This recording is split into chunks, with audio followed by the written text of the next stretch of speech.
Depuis plus de 60 ans, une voix chaude et mélancolique berce des millions de cœurs.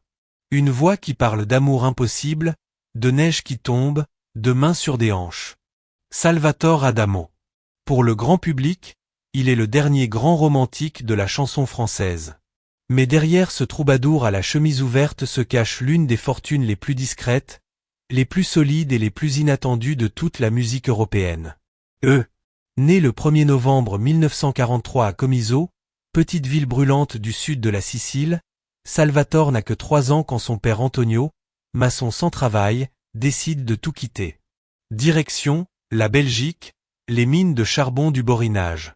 En février 1947, la famille débarque à Jemappes, près de Mons. Il fait 15 degrés C. Le petit garçon en sandales découvre la grisaille, les terrils, le bruit incessant des ascenseurs de mine. Son père descend à 900 mètres sous terre tous les jours. Sa mère concède à coups, cuisine, prie. C'est dans une baraque en bois, sans eau courante, que grandit celui qui chantera un jour « Tombe la neige ». Ces années de misère et de dignité vont marquer Adamo à jamais. J'ai appris très tôt la valeur du travail, et surtout la valeur de l'argent gagné honnêtement. ENT. À 17 ans, tout bascule. Un concours organisé par Radio Luxembourg à Paris. Il interprète une chanson qu'il a écrite lui-même, Sans toi mamie. Il gagne. En 1963, premier 45 tours. En 1964, Tombe la neige, explose. 8 millions d'exemplaires vendus rien qu'en France et au Japon. Suivent, vous permettez, monsieur, les filles du bord de mer, mes mains sur tes hanches, Inch'Allah. En 1966, ses ventes de disques le placent juste derrière les Beatles en Europe. Le gamin des corons offre à ses parents une maison neuve et une Alfa Romeo rouge flambant neuve.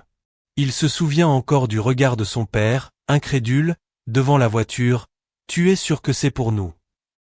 Les tubes s'enchaînent, les tournées aussi. Mais Adamo n'est pas seulement un chanteur. Il est devenu, très tôt, un gestionnaire redoutable.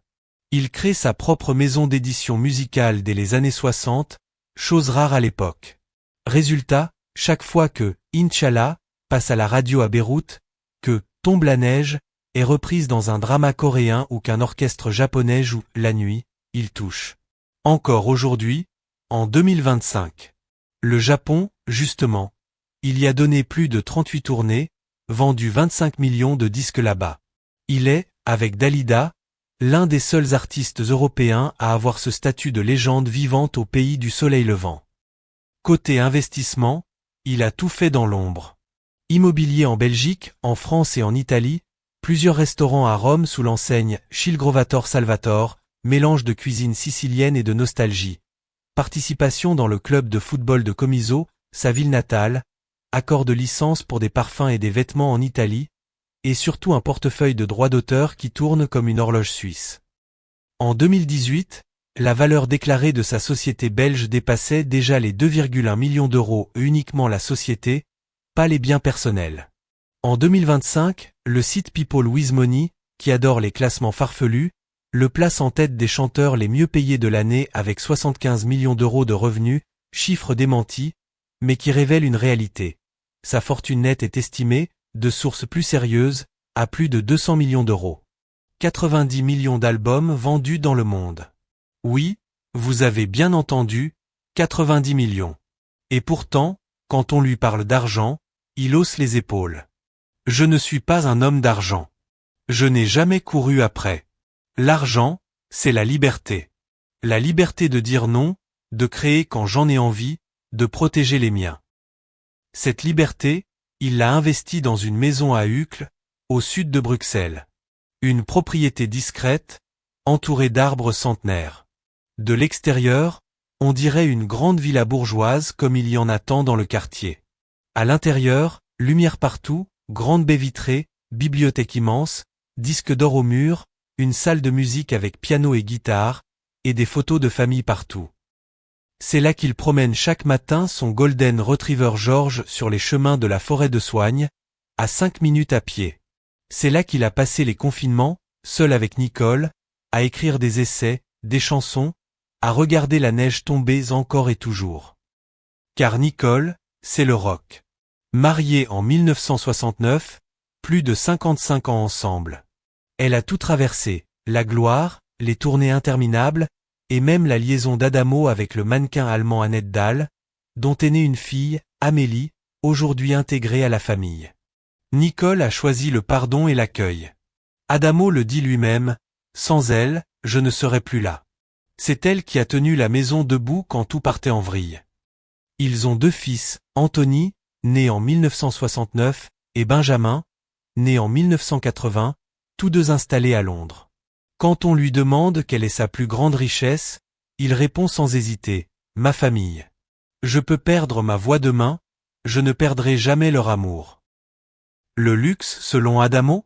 Pas de yacht, pas de jet privé, pas de garde du corps.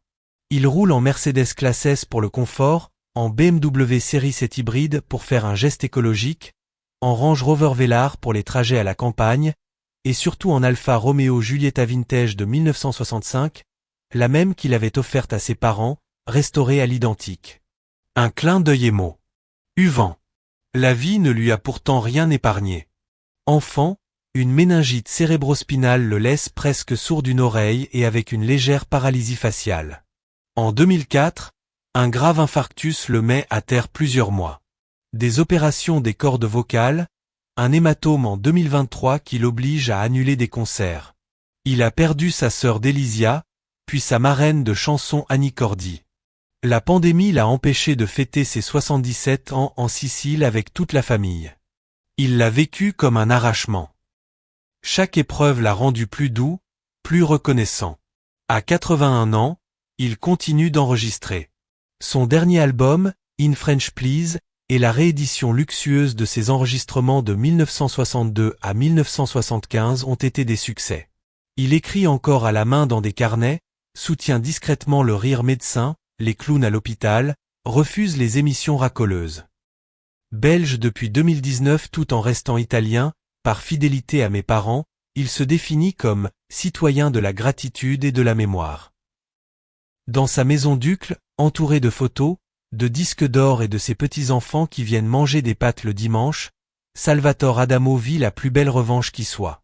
Partir de la poussière des mines, devenir multimillionnaire grâce à des chansons d'amour. Et rester exactement le même homme simple, pudique, profondément humain. Comme il le chante depuis toujours. C'est ma vie. Je ne l'ai pas choisie, c'est elle qui m'a choisi. Alors je vous pose la question. Le vrai luxe, c'est-il posséder des centaines de millions? Ou pouvoir, à 81 ans, se promener avec son chien dans la forêt, entouré des gens qu'on aime, en paix avec soi? Même? Dites-le moi en commentaire. Et si cette histoire vous a touché, likez, partagez, abonnez-vous. On se retrouve très vite pour une nouvelle légende vivante. Merci, et à bientôt.